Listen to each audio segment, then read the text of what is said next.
Hey everybody, welcome back. We're going to do a little wall layout today on the second floor walls here.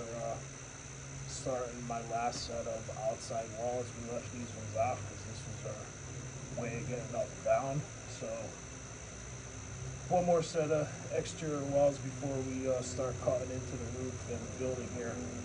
So I got a window in this wall, I got partition in this wall, and my 16 center. So I got a door directly below here that's gonna go out to a patio. I also got a window on the wall behind me. And I want this window to be centered with that door down there, as well as being in line with the window behind me. So first thing I'm gonna do is lay out the center of this window. That's at 104 and a half in my center. The rough opening for my window is 38 and 3/8, so I got to split that opening on my center mark here. So I'm going to go half of 38 and 3/8 this way, which would be 19 and 3/16, mark the end of my tape, and then 38 and 3/8 here. So there's my rough opening. Come back to my first line. I'm going to mark 1.5 inches away. That's going to be for my jack stud. And another 1.5 inches, that's going to be for my king stud there. Come over here, do the same thing. Mark 1.5 inches. Jack, another 1.5 inches. There's my king. So there's my window opening laid out. I also have a partition in this wall because I have a closet coming into here. So the short wall of my closet is going to be in here. So I am going to come over. That closet's going to be 6 feet on the inside. So with sheetrock on both walls, that's going to be 6 feet 1. So I'm going to mark that on there. That's going to be the inside wall of my closet. So I got a 2x4 wall coming in here. So from that line, I'm gonna mark 3.5 inches, and then from there I'm gonna mark another 1.5 inches. That's gonna be my inside nailer for my first mark. I'm gonna go back 1.5 inches. That'll be the inside nailer for my closet, and that's gonna be where my partition runs into.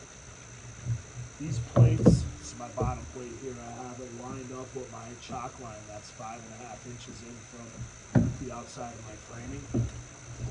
It butts against my outside wall, so I have to hold 5.5 inches, or whatever the width of my outside wall is. Since I'm using 2x6s, I have to hold my tape 5.5 inches past there, because all my 16 centers are pulled from the outside of my building, so that my sheeting lands on it to start, so I don't have to cut the first row. So I hold 5.5, not 6, just in case I have a big crown in the board or a warp on my corner that I'm not out there trying to trim my sheeting with a Sawzall. So an easy way to do that without trying to have someone hold your tape or spike nails in here, just butt my bottom plate right against my bottom plate of that wall, shove my tape right through it. So once my tape is out there pushing against the sheeting of this back wall, I can mark my 16 center. So I'm gonna have one right at the end there because I need one. And then I'll have my 15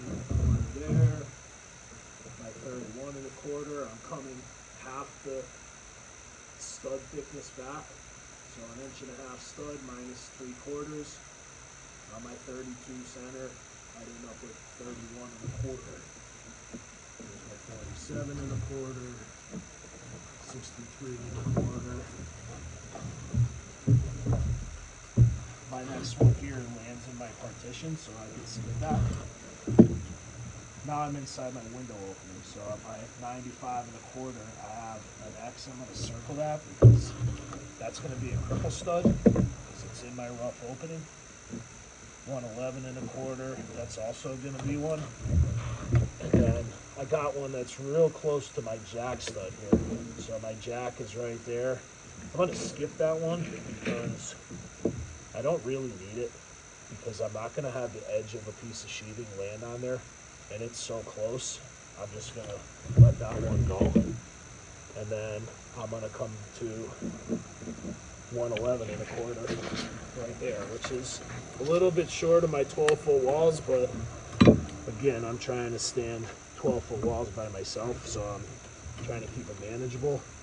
Once I got my bottom plate marked, I can scribe all my lines right across to the top plate here. Transfer everything.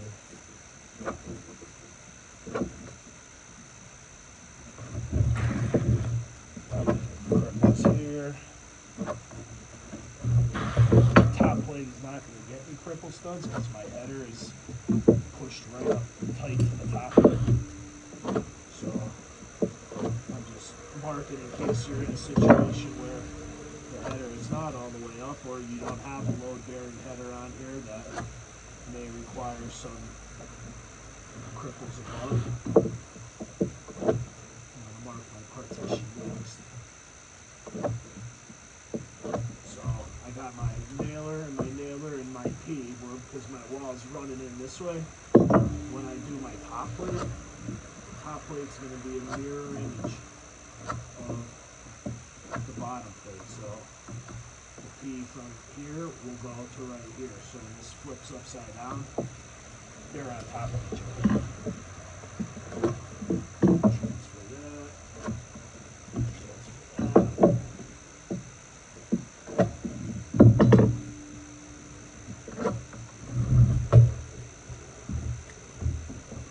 Brace out of here before I put these last couple in, so I can stand this wall.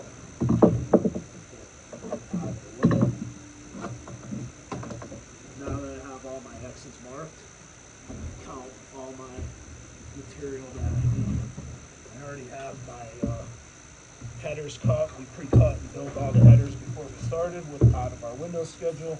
I have all my jacks cut to height, my sills cut, and now we're ready to go. So the only thing I'll have to cut up here before this wall gets stood is these couple cripples, which I'm going to leave out for now because this is going to be my means of egress from the ground up to this room until we're done framing. So hopefully you guys learned a little something and try to get this wall in before the next round of rain showers, get it stood up, and you can take a look at it. See you next time. Thanks.